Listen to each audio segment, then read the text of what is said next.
নমস্কার বন্ধুরা, আগে আমরা আলোচনা করব পক্ষবর্ধিনী মহাদ্বাদশীর সম্পর্কে।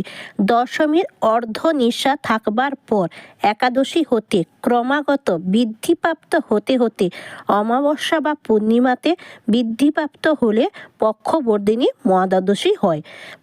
মোট মহাদ্বাদশী আছে, তার মধ্যে 4টা তিথিযোগে, 4টা নক্ষত্র যোগে। এটা তিথিযোগে লাস্ট। মহারাজ যুধিষ্ঠির প্রশ্নের উত্তরে শ্রীকৃষ্ণ বলিলেন, এই একাদশীর নাম সফলা একাদশী।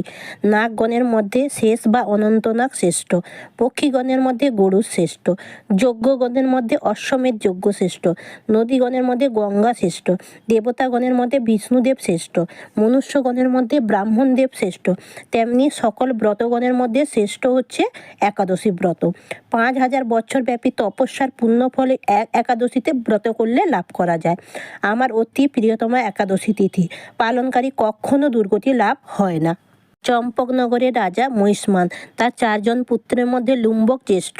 সে লোক প্রতারক, মদ্যপায়ী, সদা পাপ কাজে রত, দেব এবং বিপ্রগণের নিন্দাকারী। সেই জন্য তার পিতা তাকে গৃহ থেকে বহিষ্কার করে দিলেন। আত্মীয় স্বজন কেহই তাকে আশ্রয় দিলেন না। তখন সে বনে গিয়ে জীব হিংসা চৌর্যকর্ম করতে লাগলো। প্রজাগণ তাকে বহু প্রহার করতে লাগলেন। তার স্বভাব পরিবর্তন হলো না। মাছ মাংস ফলমূল খেয়ে জীবনযাপন করতে লাগলো। একদিন সে দেহের ভীষণ দুর্বলতা বোধ করলো। এক অসুস্থ গাছের তলায় শয়ন করলো বা ঘুমিয়ে পড়লেন, মৃত প্রায় অচেতন। পরের দিন মধ্যাহ্নে চেতন লাভ করে বহু কষ্টে কিছু ফলমূল সংগ্রহ করে অতি ক্লান্ত দেহে সেই বৃক্ষতলায় ফিরে এলো। সেইখানে সেই ফল মূলগুলো রেখে বলল, হে হরি, প্রসন্ন হও। এই বলে সেইগুলি সে হরিকে নিবেদন করলো। সেই রাত্রিতে সে কিছুই আহার না করে জেগেছে রইল। মৃত্যু ভয়ে ভীত হয়ে সে রোদন বা ক্রন্দন করতে লাগলো। এইভাবে অজান্তে তার সফলা একাদশী ব্রত পালন করা হলো। তাতে শ্রীহরি প্রসন্ন হলেন। পরের দিন প্রাতকালে এক অশ্ব সেইখানে এলো। সেই অশ্ব কোনো আরোহী ছিল না।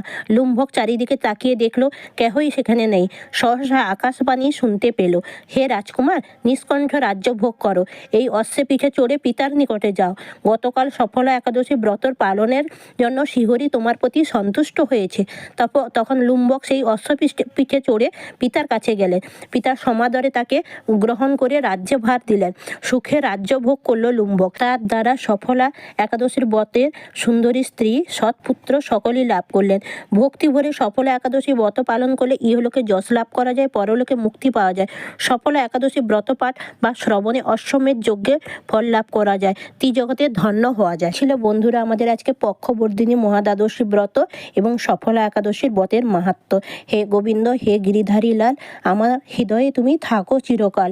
হে গোবিন্দ, হে মদন গোপাল, হে যশোদা নন্দন দুলাল, আমার হৃদয়ে